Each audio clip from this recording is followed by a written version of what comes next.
এলাকায় কিছু লোক আছে যারা বিয়ের সম্বন্ধ আসলে ভেঙে দেয়, তাদের সম্পর্কে কিছু বলেন। খুব দরকারি একটা প্রশ্ন ভাই, খুব দরকারি একটা প্রশ্ন। আমাদের দেশের গ্রামে গঞ্জে এই ধরনের নিকৃষ্ট মানুষ, এই ধরনের ফাসিক এবং পাপিষ্ট মানুষ বহু আছে। এমনকি অনেক লোক আছে নামাজ কালাম পড়ায়, মসজিদে জামাতের সাথে নামাজ আদায় করে, কিন্তু মানুষের বিয়ে শাদী উপলক্ষে এই খোঁচাখুচি করে। কোন এলাকাতে একটা মেয়ের খবর নেওয়ার জন্য আরেক এলাকা থেকে মানুষ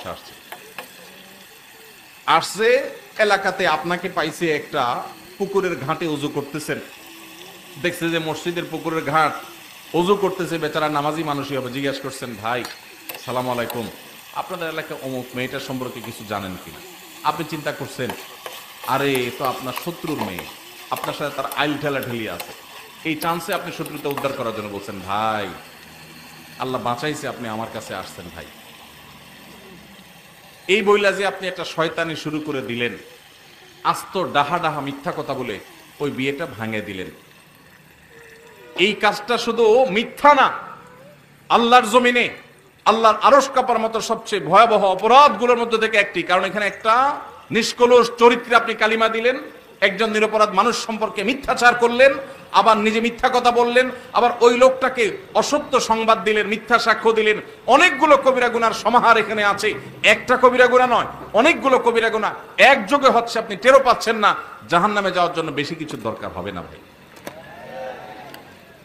আবার দেখা যায় নিজের পক্ষের লোক সম্পর্কে যদি জিজ্ঞাসা করে, ভাই অমুক ছেলেটা সম্পর্কে কি জানেন? ছেলেটা আপনার বোনের ছেলে, বাইগনা, আপনার কাছেই আসছে। আপনি চিন্তা করলেন, হায় হায় আল্লাহ বাঁচাইছে যে আরেকজনের কাছে যায় নাই। আপনি বলতেছেন, ভাই আমাদের এই গ্রামে যদি একটা ফেরেশতার মতো ছেলে থাকে, এই ছেলে আছে ভাই, একের ছেলে একের। এই ক্ষেত্রেও আপনি ওই মেয়েওয়ালাদেরকে, মেয়ে পক্ষকে মিথ্যা তথ্য দিয়ে তাদেরকে ক্ষতিগ্রস্ত করলেন, বিভ্রান্ত করলেন, মিথ্যা সাক্ষ্য দিলেন, এক্ষেত্রেও আপনি অপরাধী। তাহলে কি করবেন? যতটুকু সত্য ততটুকু বলবেন। সত্য বলার মতো যদি বুকে বল না থাকে, যদি মনে হয় সত্য বললে আমি মাইদ্যের খাওয়া লাগবে, তাহলে বলবেন, ভাই সরি, অন্য কেউ যারা চিনে জানে তাদেরকে জিজ্ঞাসা করেন, আপনি অ্যাভয়েড করে যান। কিন্তু বলতে যখন যাবেন তখন আপনাকে সত্য বলতে হবে।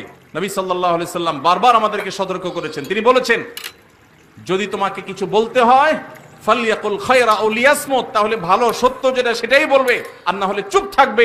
কিন্তু বলতে গিয়ে মিথ্যা বলা যাবে না। অনেক ভাইরা আছেন এই অপকর্ম করেন, কোনো কারণ ছাড়াই করেন, অযথা খোঁচাখুচি করেন, আছে না নাই? এই বিয়ে ভাঙার তালে এগুলো হলো মানুষরূপী শয়তান।